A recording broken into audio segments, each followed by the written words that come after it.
On March 31st, 2026, the final chapter of a transit story played out, one that I and many transit fans paid homage to. It wasn't the end of a long saga that resulted in a transit project being complete, thus being a cause for celebration, but instead, it was the polar opposite. It was the end of a transit service. It was a funeral. That day would see the very last runnings of Washington, D.C.'s DC Streetcar, an admittedly small 2.2 mile streetcar line running along the stretch between Union Station and Oklahoma Avenue in the northeast of Washington, D.C., running along H Street and Benning Road. While naturally, many were sad to see the streetcars leave us with the promise of it being replaced with trolley buses in the coming months, though I'm not holding my breath on that, there were also many that saw this end as inevitable, given the incredible derision and mockery that the streetcar received, both in and out of transit circles since its launch in 2016.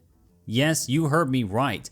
This streetcar line only launched in 2016. That's only 10 years from launch day to its demise. So it's really worth asking why, and what was the point of it all? Why are we not seeing this line anymore? Well, that's the story we're here to tell today, as it's a tragedy to rival Shakespeare, at least in transit terms. Because in the end, it wasn't one thing, it was many things that made the DC Streetcar a line that could very easily be described as a hell of a way to build a streetcar.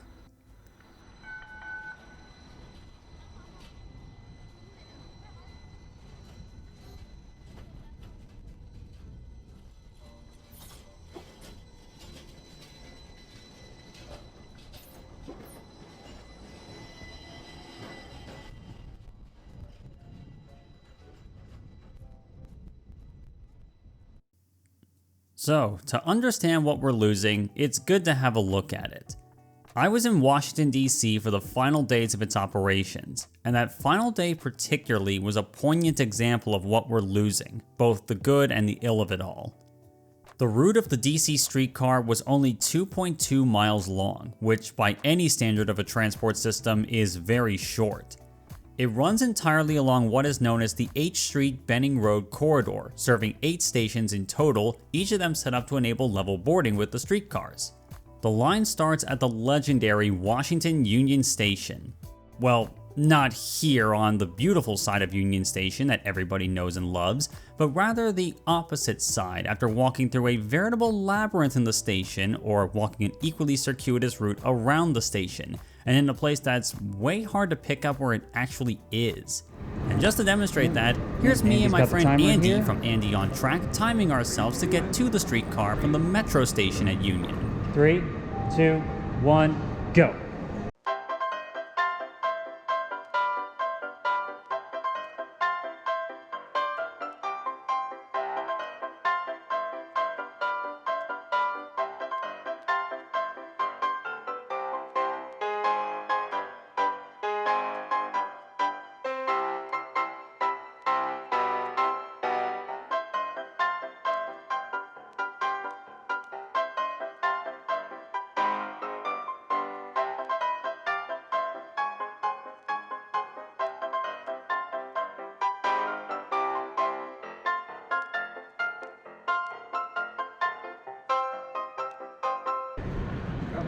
I guess that doesn't work.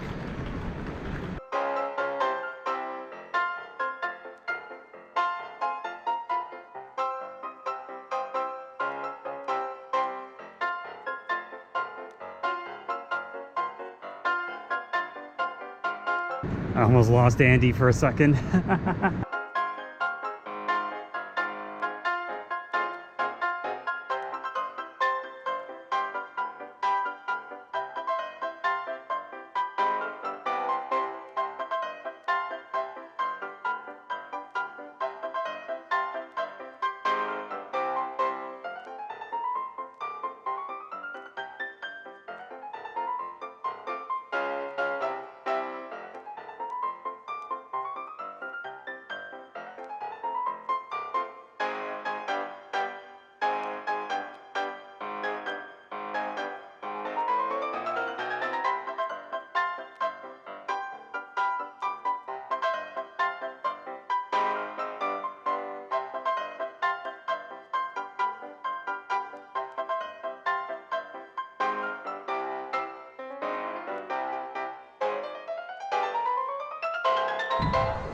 And what was the time? Time is 5 minutes and 54 seconds. So basically 6 minutes. Wow. That is crazy for a transfer.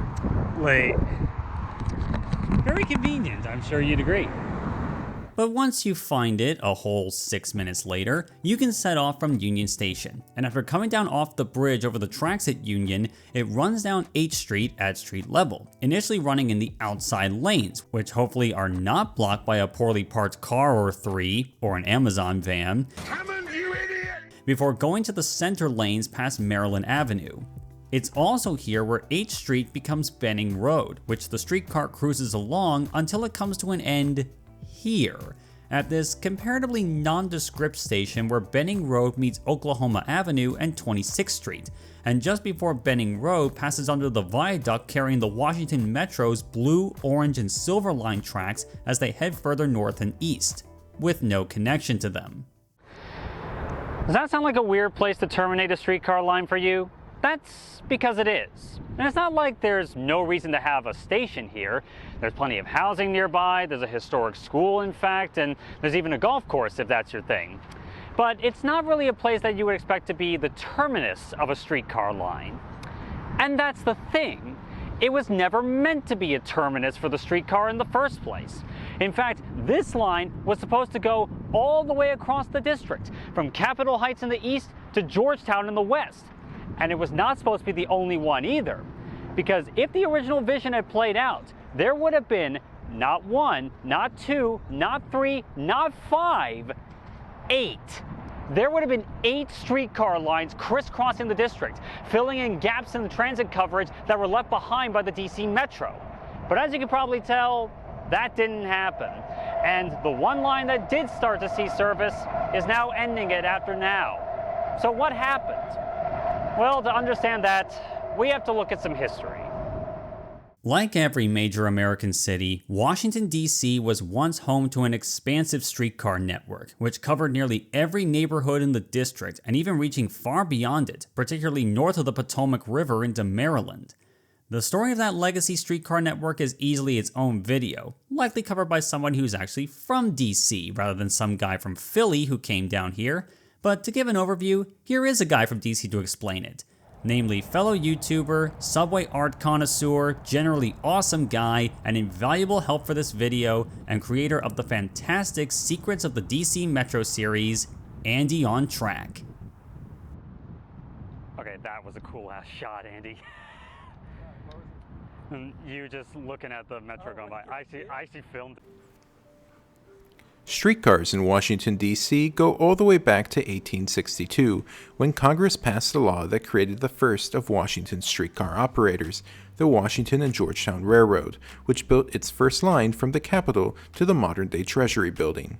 In the following decades, more streetcar lines will be built by more and more companies, and by the late 1880s and 1890s, the streetcars would switch from horsepower to electricity, although there was a brief time when cable cars were used here in DC. From the late 19th century into the early 1900s, there's quite a bit of streetcar consolidation, merging many of the smaller streetcar companies. This would ultimately end in 1933, with the Capital Transit Company emerging as the unified streetcar operator in DC. At its peak, there were over 200 miles of track in the DC streetcar network, complemented by interurbans, commuter, and intercity rail, but even by the 1920s, buses were being substituted for some lines. Under Capital Transit, there was further substitution in the 1930s and 40s, and by the 50s, the DC streetcar network seemed headed in the direction of the networks in other US cities. However, its death came not from market forces or any conspiracy with General Motors, but from Congress. In 1957, financier O. Roy Chalk bought Capital Transit for $13.5 million and renamed it DC Transit. With this sale, however, Congress made Chalk agree to end all streetcar operations by 1963, as buses and cars were seen as more modern. And in January of 1962, streetcar service in DC ended. But DC still needed not just transit service, but a regional transit network, as the metropolitan region was growing quite remarkably. In 1966, Congress passed a law accepting the creation of an interstate compact between DC, Maryland, and Virginia to create a new consolidated transit operator. The Washington Metropolitan Area Transit Authority, or WMATA, was launched in 1967 and acquired the remaining assets of DC Transit. However, the bus, formerly streetcar service, that WMATA inherited was not what they would be best known for.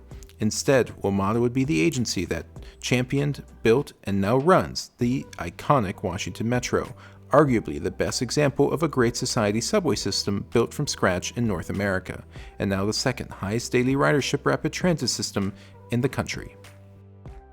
It's no secret in transit circles that the Washington Metro is truly a remarkable achievement, and it has been a game changer in the way the district and the surrounding areas run for the better. However, there were two issues with the Metro that began to emerge from a planning perspective. The first has to do with the nature of the network itself. From the outset, the Washington Metro was built to be a very different kind of system than the metros that came before it, like the legacy systems in New York City, Chicago, Boston, or Philadelphia. In legacy metro systems, they tend to be built around the concept of connecting neighborhood to neighborhood within a city while also serving as a major commuter thoroughfare to downtown areas.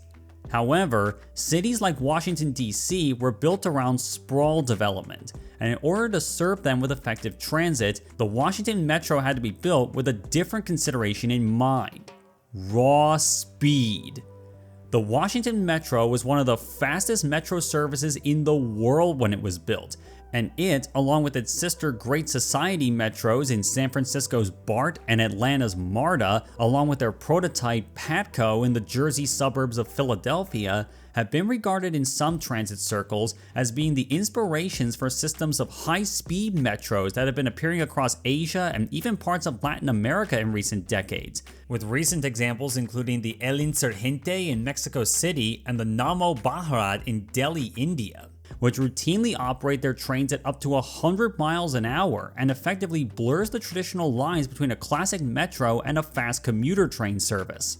If you wonder why some people consider systems like the DC Metro to be an S-Bahn system rather than a traditional subway, in that they are high-frequency commuter trains serving the suburbs, this is why.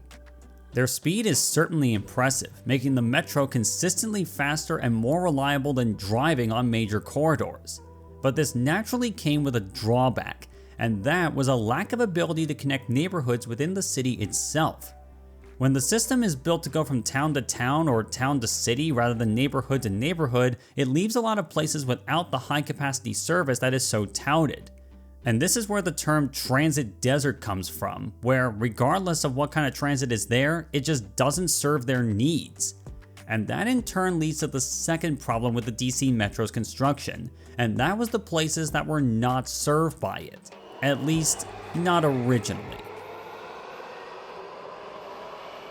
This is Anacostia Metro Station in the southeast of Washington, D.C., which was the original terminus of the Metro's Green Line when the line opened in 1991.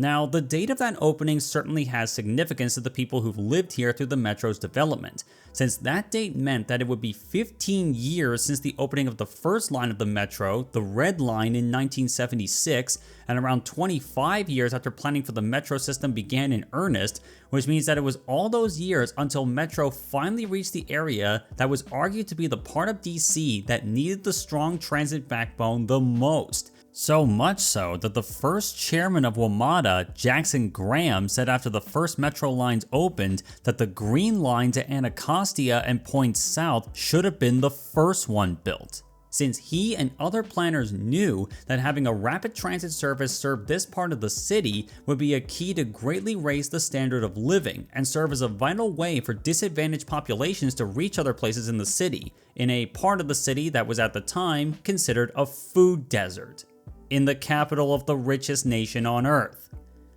In any case, despite this long timeline and several threats of cancellation, the line was eventually built and opened in 1991, and now a trip from Anacostia to the heart of DC takes only 10 minutes. But for people who didn't live in Anacostia but in neighborhoods around it like Randall Highlands, Berry Farm, or Fort Stanton, This station would be their closest rapid transit station too, due to the way the network was designed, and they would be reliant on crowded and slower bus services to get to the metro station or to other neighborhoods in this part of the city. Something had to be done about this lack of effective transit, not just in Anacostia but all across the District of Columbia, for neighborhoods that would not be easily served effectively by the metro. And the solution to that local transit problem was going to be the DC Streetcar system, and the first line of that network was to be built here in Anacostia. But wait a second, the DC Streetcar we knew doesn't serve Anacostia. It's nowhere near it. And wasn't the line on H Street the only line of the system that actually saw riders? Very observant of you. And you would be right. It was the first and only line to open, but it wasn't the first one built. Because if you leave Anacostia Station and walk along Firth Sterling Avenue across Sutland Parkway, you might notice something in the road. Those are streetcar tracks. Streetcar tracks not from the old network, but from the 2000s, for what in a better timeline would have been the first leg of the DC Streetcar network. After the DC City Council allocated $310 million to DDOT, the district's Department of Transportation, towards planning and construction, the Anacostia line was to be built as a 7.2-mile demonstrator streetcar line, with early concepts for a diesel multiple unit hybrid rail line, think something like the New Jersey Transit River line, being scrapped for a modern streetcar, akin to the highly successful Portland streetcar in Portland, Oregon, using both street running and also a disused industrial freight line owned by CSX. The street running would take it to Anacostia Metro Station, while most of the line from Anacostia to the metro station at Minnesota Avenue on the Orange Line would follow the CSX-owned Shepherd Industrial Branch. The groundbreaking ceremony for this line took place on November 13, 2004, and it seemed to be the promising start of the first line of the sprawling DC streetcar network. But as I'm sure you'll be able to tell, problems would emerge quickly in this endeavor. How quickly, you may ask? Try 2 days later. On November 15th, 2004, CSX made their stance on the Shepherd Industrial Branch clear to the Surface Transportation Board, which was that while the line was disused and that CSX was not intending to use it in the near future, they were not intent on abandoning the line either, as DDOT had probably hoped, and that if DDOT wanted it for the streetcar line, they'd have to pay up for it, to the tune of about $16 million or so, on top of the construction costs allocated for it. And this was made even worse by it turning out that CSX didn't actually own all of the land where the Shepherd Industrial Branch was laid. And add to this a political squabble between the district and CSX regarding a proposed ban of shipping hazardous materials through DC and over the Long Bridge over the Potomac River, thus creating massive problems for CSX, all of which resulted in the relationship between DDOT and CSX, a crucial one for this project, deteriorating almost immediately. As such, the streetcar's design had to be changed. And by changed, I mean downsized. Repeatedly, going from a near-proper light rail line to a street running affair along Martin Luther King Jr. Avenue to just this, which was only to run for about a mile between the Anacostia Metro Station and Joint Base Anacostia Bowling, which was built in the late 2000s. And this in turn leads us to one of the under-discussed problems with the DC streetcar and its proposed network, and that was who was building and coordinating it in the first place. Because it was not who you would think it would be. You see, when one thinks of transit in the Washington, D.C. area, the first thing you think of is WMATA, the operator of the Washington Metro Rail and Metro Bus systems. This is an agency that has become nationally, even internationally renowned for its successful rail transit projects, and at the time of the streetcar's conception, it certainly had the experience and indeed the desire to see something like this built. They were the obvious choice to lead the charge, so much so that I would forgive people for thinking that they did build it. But that's the thing, they didn't build it. WMATA was barely involved in this at all. Instead, it was DDOT, the district's Department of Transportation, who would take on the project. But it might not be for the reason you'd expect it to be. In the early days of this project, WMATA was certainly interested in being involved in it, So much so that early concepts of the streetcar network took WMATA's naming convention for its systems, being known to some as the Metro Tram, fitting in with the Metro Rail, the subway system, and Metro Bus, the bus network. Go figure. However, over time as the 2000s progressed, WMATA would take a back seat and eventually step away from the project completely. Why, you may ask? Well, it's not anything about the concept itself that they were particularly against. It was the simple fact that it was WMATA in the 2000s. That decade was the dark ages of the agency. States were reluctant at best to invest, budget crises were happening continuously, and the metro system was suffering from a lack of reliability and lack of maintenance, which itself would culminate in a deadly train collision near Tacoma Station on the Red Line, leading to 9 deaths and around 80 injuries. But that was just the apex of the fact that WMATA was getting inconsistent funding to keep its own operations going, let alone consider expansion into a new form of transit. WMATA just didn't have the capital, both fiscal or political, to pursue the Metro Tram concept, and therefore it was up to DDOT, an agency with no experience with any kind of rail transit and limited experience with transit in general, to figure out how to deliver such a monumental system. This would be the transit equivalent of an architecture firm that only designed fast food places suddenly being commissioned to design a 100+ floor skyscraper. But tackle it they would, in a way that a panicked college kid crams through an entire draft of an essay in a single night. By cutting corners, largely to avoid the infamously tedious process of applying for federal money to pay for the project. Anyone who follows transit planning and development in the US, like me, knows that getting money from the federal government for a transit mega project, which most projects end up needing, is tedious, opaque, and especially recently, politically charged. Even back then, it could take many years to get federal cash, what with the environmental clearances, Buy America laws, benefit cost ratios, contingency funding mandates, that's probably the biggest one, and all the other stuff that, while mandated by law to ensure that the Fed's money is used for the best purposes, has made projects both cost far more and take far longer to deliver than they ever should be. Great video about that here, by the way. Therefore, DDOT's strategy was to not rely on the feds for funding, and to get a bit clever with how things were done. And the most obvious example of that was the actual construction of the tracks themselves. Back on H Street, the tracks were put into the asphalt starting in 2012, and normally when a transit agency does something like this, it coordinates with the DOT to work on the project as part of a dedicated plan for the transit operation. However, because DDOT themselves were in charge of the project, they found a clever workaround. These tracks were added not merely as a dedicated streetcar project, but as a streetscape improvement, which is typically associated with things like pavement renewal and fixing up sidewalks. But since H Street was a corridor that was being worked on for urban renewal with a streetcar line in mind, this was a convenient way of passing off this transit project as part of a wider renewal project.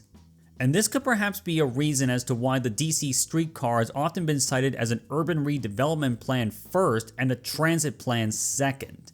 Now that may be a tad bit unfair given what we know of its development, but that wasn't the first to mind of people who were already beginning to lambast the streetcar for how slow it was taking to build such a small starting system, and how the first part of it was already unceremoniously cancelled, while they were in the middle of building it. Remember, the groundbreaking for the Anacostia line, which was also very much the beginning of development of the H Street line, was in 2004, and after all that had happened, it wasn't until 2012 when construction actually started on H Street. And this leads to another embarrassing situation regarding the streetcars themselves. As part of the effort to avoid needing federal funds, DC paid out of pocket for the first 3 streetcars, ordered from Czech manufacturer Incon in 2005. Originally intended for the Anacostia line, the chaos surrounding that line would see it not begin construction in earnest until 2009, with an initial vision of having it open by 2012, for a 1-mile streetcar. By this point, the streetcars they ordered were already built and even saw a brief service career in Ostrava in the Czech Republic where they were built before being shipped to DC for trials. but they had to wait quite a while before they could be trialed there. So long in fact that the warranties on the streetcars had already expired by the time the line started construction, let alone when they were delivered. And it gets even worse, because construction only lasted for a year in Anacostia before the contract for the construction expired and DC stated they were not seeking a new one. DC politicians had lost the will to build it anymore. The Anacostia line was in effect dead, even if officially the line was trodden out in planning documents time and again, and a short demonstrator line that would never open to the public was all that would be there to show for it. The only use it would ever see was for the test runs of the streetcars that had arrived before they would be transferred to their new home, the H Street line. And speaking of the H Street line, its development was nothing short of chaos as well. From funding issues, a dispute over the proposed manufacturer for the streetcars, probably a topic for another video, to a controversy over the fact that it ran on overhead wires, contrary to an old law for DC, to a threatened forced closure in a lawsuit that alleged the maintenance facility for the streetcars would destroy a historically preserved school, the line would finally begin construction as part of that road renewal project on H Street and Benning Road in 2012. With the tracks being mostly laid and the first streetcar to be tested on the line, unpowered, at the end of 2013. But you'll note that I said mostly laid by 2013. The part that wasn't by that point was the terminus of the line around Union Station, and that was because even by now, the location of the line's western end terminus was not decided yet. In the end, the terminus was built over the Hopscotch Bridge, which carries H Street over the tracks and platforms of Union Station, and is so named because of the artwork that adorns the bridge, which is really nice, I really like it. However, as the line was being built, debate continued of whether it would end here or where H Street used to run, under the tracks at Union Station, which if that were done, it would make for a far easier connection to the Metro's Red Line, which leads to a little story of these fare gates and this door to nowhere at Union Station. Alright, so we're here at Union Station near the First Street exit and the exit that leads up to the main concourse that's close to the tracks. And what you see here behind this white wall is what looks like it might not be a really permanent wall, and that's because it isn't. What's behind here is an unfinished corridor to H Street that is mainly almost finished, but doesn't quite go the distance. But what if it did? It'd be a great connection to the DC Streetcar. With this debate past them, though arguably with a less optimum outcome than what was possible, the streetcar's tracks were finally finished in August of 2014, with testing in earnest commencing soon after, with an anticipated opening date of 2015. Well, that was until D-Dot's director announced that they would stop estimating when the opening would be, as he looked to reorganize the management team for the project after repeated problems in testing, likely under pressure from members of the city government, for whom the streetcar saga was already embarrassing enough for them. Kind of a weird time to do that, as the initial operating segment was nearing completion. And it would also be around this time when D-Dot, again very likely at the behest of certain members of the city government, bizarrely suggested that the entire project would be scrapped completely at this point when they just finished it, if the American Public Transit Association, or APTA, found any, quote, fatal flaws with the project. And the response from APTA was, nope. No fatal flaws here. You can run it just after you fix the teething issues you've been having.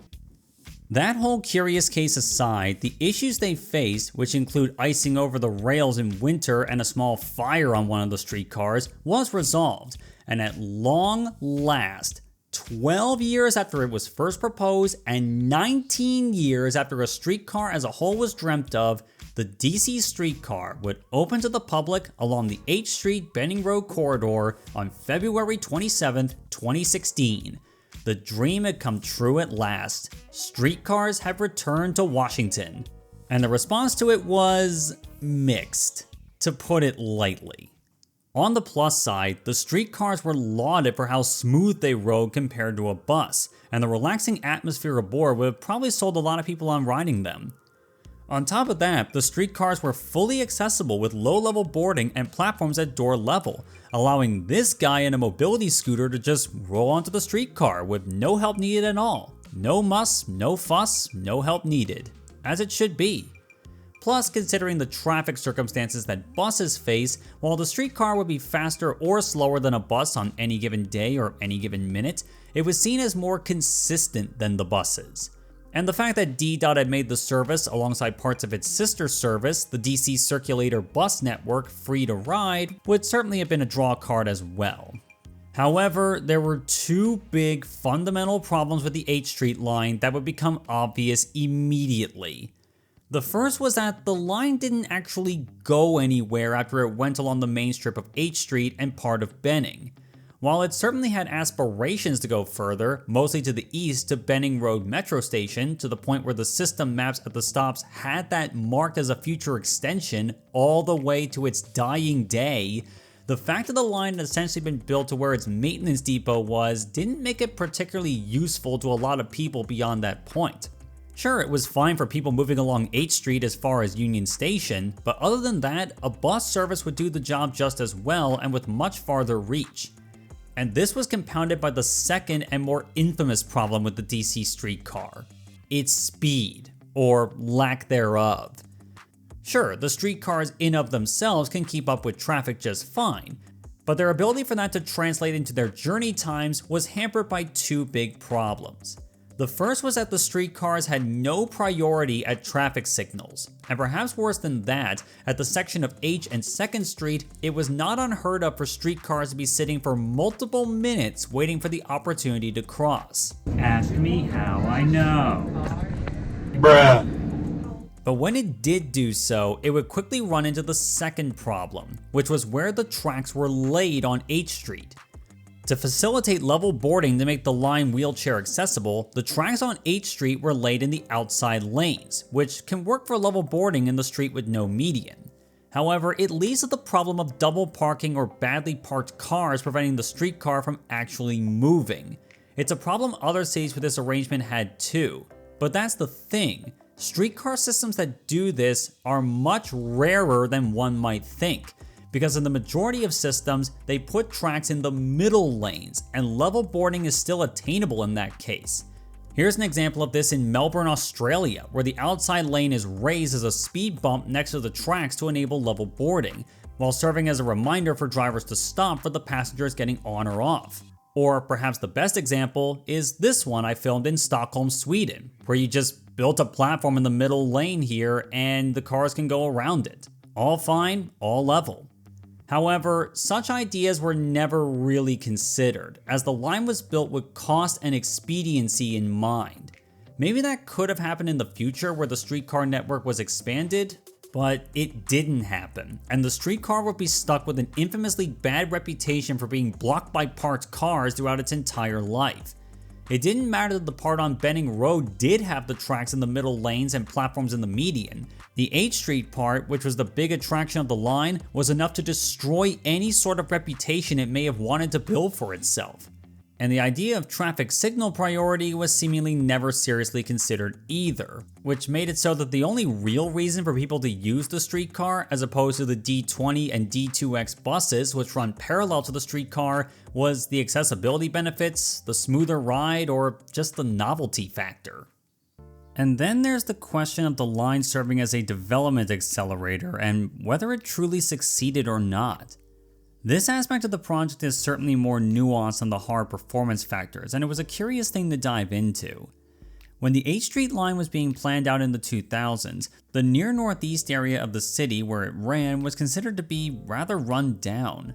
After World War II, and particularly after the 1960s, this part of the city saw a lot of disinvestment, and it, alongside the neighborhood of Noma on the other side of the tracks leading into Union Station, were eventually considered for urban redevelopment projects, which have largely played out by this point.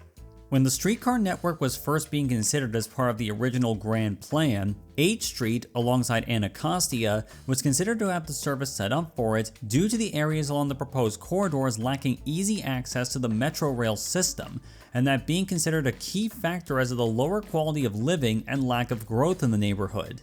And knowing what we know now about such developments, they were likely right.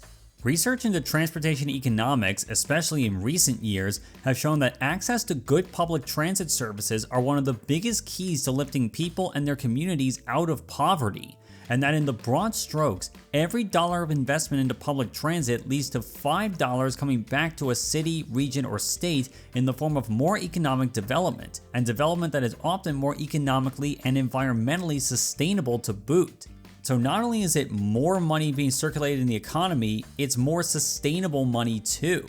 While urban redevelopment in of itself, not just transit-oriented ones, have their own controversies that surround them, most notably questions of gentrification and the displacement that can cause, investment into public transit can lead to a lot of positives for a community if it is well thought out and has the community's interests as a key factor.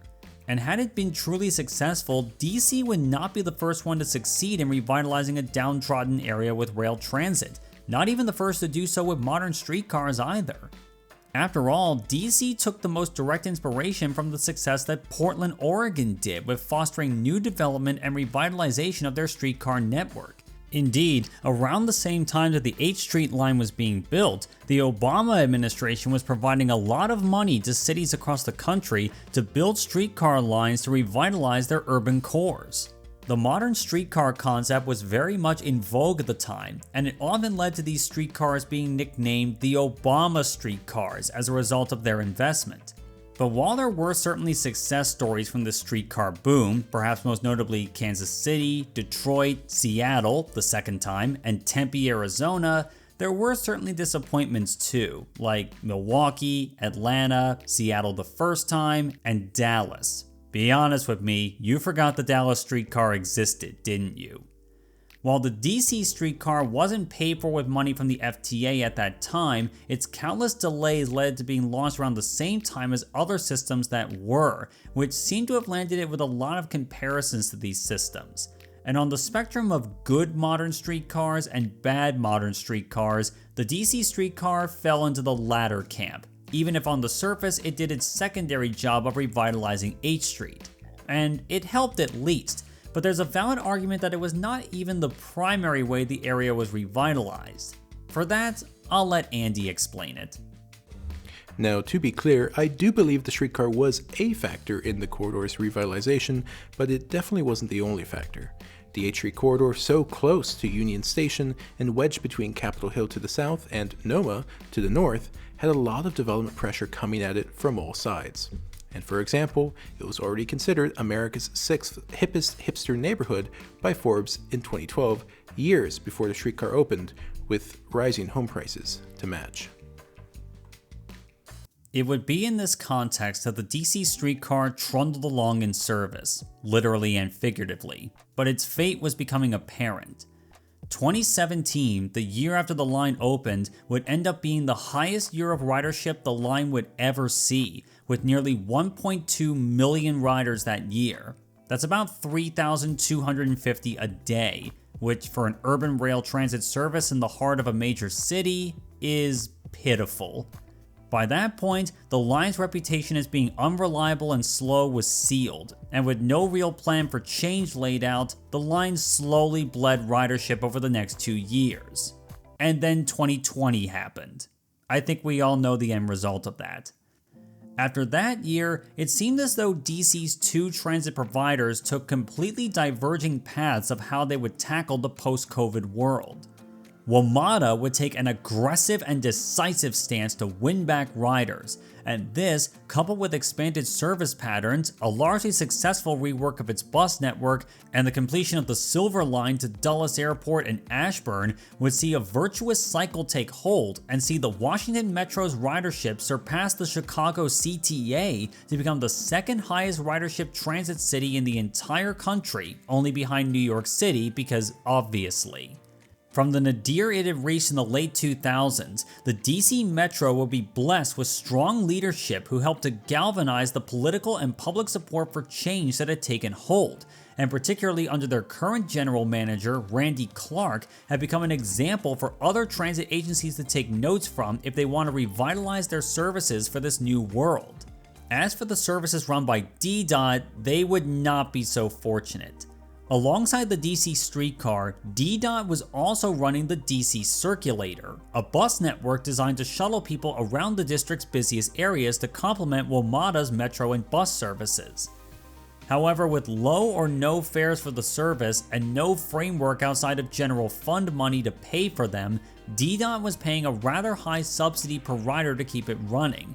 And with budget cuts within the city government at the time and a lack of political support, the DC circulator would be wound down throughout 2024 and closed for good on New Year's Eve of that year. The DC circulator situation would also put the DC Streetcar on notice as well, which was only seeing about 60% of the ridership it saw at its peak in 2017 by 2024, particularly due to the bad reputation that it had garnered and the need to do what I argue was the only way to truly save that reputation, which the city government probably would have never accepted. And that solution to fix the DC Streetcar? Double down. As I discussed, the key problems with the streetcar were a lack of speed and reach, and therefore a lack of ability for it to be useful for a lot of people. So naturally, the solution would be to expand the reach of the system, and also improve the system that was already there. With a system like this would have been the only meaningful way to preserve the streetcar. In fact, Tom from Trains Are Awesome, another DC local in his own right, laid down his own vision for it, coinciding with the rebuild of RFK Stadium as the new home of the Washington Commanders in the coming years. That probably would have been an excellent idea, but sadly, it was the hard solution that required political will that simply did not exist, neither from the city government nor the public. And with the system being abandoned politically by this point, and with federal support for such a vision being extremely unlikely by 2025, to put it mildly, perhaps what happened at the time was inevitable. On October 28, 2025, Washington, D.C. Mayor Muriel Bowser announced that the DC Streetcar would close for good on March 31st, 2026. And that's why I found myself making this trip to DC to see the streetcar off one last time. I had ridden it before back in early 2025, and I agree with a lot of the criticisms that surrounded it. However, it was clear to me that there was still a lot of local love for the streetcar. And the locals I had talked to while I was there, whilst understanding the problems as well as anyone, were still deeply sad to see it go. Because for all of the streetcar's many faults, it was still their streetcar, and it was painful to see it taken away from them. And just to make it worse, it was an opportunity lost. DC's streetcar dream was over, taking their benefits with them. And as much as the first time, they were sad to see it happen again. So, Andy, what do you think we're losing with the loss of the DC Streetcar after all this? Well, I mean, people have seen it both online in articles and videos. There are a lot of problems with the streetcar. There's no doubt about that. But even riding today, and riding in the past, there were people who still use the streetcar to get to work, to get to Union Station, to get down H Street. People who enjoyed the fact that it was fully wheelchair accessible, far more comfortable getting on with a wheelchair with those level boarding platforms, and just a more comfortable experience, a little less stuffy than the bus. The air conditioning worked really well. It's bright, and perhaps this is more of it not being well used. It was a little emptier than most buses, so a little less crowded. So there was definitely benefits of riding the streetcar, but the issues with the streetcar from the beginning, from the planning of putting the tracks on the outer side, letting cars block it so easily, not really giving it the single priority it deserves. This is what caused all those issues. And then all the potential to make it better, to fix it, to extend it to Benning Road, to extend it to Georgetown. Didn't get off the ground, was killed. But it's really sad, because when you look at it, even with all its problems, there was still so much potential. And to say nothing of the line to Anacostia. Say nothing of the line, absolutely, which just never was given a chance. I mean, despite the infrastructure's there, or at least part of the infrastructure. And I think that's just what hurts. When you see that network map of what it could have been, if you imagine what if we had had better, more private right-of-way for the streetcar, more transit priority, how it could have transformed the city and connected those gaps that Metro didn't serve. It hurts a lot to be here on this day and saying goodbye to it. It is, yeah. And I think the fear going around is that the failure of the DC Streetcar may have killed the hope for, like, that gap filler between the crowded buses and the Metro. May have killed it for some would fear a generation. Do you think that's founded? I really hope not. I really hope not. If it's killed it for, I would say it wouldn't have killed it for a generation, maybe for a little bit of time. Yeah. Whatever comes next has to be better. Yes. If someone comes up and says, I got a great idea, we're going to do 8th Streetcar 2.0, it's going to be the exact same thing. No one's going to want that. But if we can propose something better with all the issues that we listed out before, that you've listed up before, if those can be fixed from the get-go, from the very planning of it, if the lessons learned can be fully learned, then we have every right to be excited for what could come next, because that kind of service is still needed, and a streetcar could still be, with the right signal priority, with the right of way, with actually good speeds that are comparable, if not better, than the bus system. Yeah. Then there's a real market for that. It really is. Yeah, and other cities have proved it. I look at cities like Kansas City's one of the best examples, Tucson, Detroit even. They've been able to make modern streetcars work. But DC's was a case of what not to do in so many regards. And I hope that, I hope that there is another DC streetcar or something equivalent, a tram network for Washington, D.C. I'm sorry if my hair is going nuts, but it's a bit windy here. It'll be the 3rd iteration. Yep. Yeah, third time lucky, I hope. Great, 3rd time's the charm, let's hope. Yep. But for now, a lot of hard lessons need to be learned from all this, but for now we gotta say, farewell, DC Streetcar. We hardly had the chance to know ye, but there's a lot we can learn from you regardless. Till next time. Till next time, indeed. The DC Streetcar is a curious tale, and a frustrating curiosity at that, because it leaves me wondering what if about so many things. What if WMATA was in a position to take charge of the project rather than leave it to DDOT? What if the chaos and conflict surrounding the building of the Anacostia line didn't happen, and the system opened sooner and on a better right-of-way for a good service? What if the H Street line wasn't designed in the way it was? And what if the will from the politicians and the public was there to fix the H Street line's problems and expand its reach? The alternative timelines are fun to think of, but it misses the realities of the situation, and I think if anything, it also misses things to strive for. Alongside making the transit systems that Washington and indeed your own city better, from better metro and bus services to expanding them to new places, having new modes of transport serving the needs that are not being met by your current services are very important too, especially for any sort of sustainable future for your city and its transportation network. Even the loss of the DC streetcar doesn't change a fundamental reality. Washington, D.C., and indeed a lot of cities in the US and Canada need tram systems to meaningfully improve their transportation networks. In DC's case, there are still a lot of neighborhoods that need fast, frequent, and high-capacity transit to connect neighborhoods to each other that won't be meaningfully connected by the metro, and to take pressure off of the overcrowded buses that are forced to fill in the gaps. And perhaps ironically, a prime example of such a service, and perhaps what the DC streetcar should have strove to be, is not far away from us. Because while one tram service meets its demise in the DMV, another one is about to be born. And of course, I had to see it while I was here. Meet the Purple Line. The Maryland Purple Line is a light rail service that's getting close to completion in the northern suburbs of Washington, D.C. in Maryland.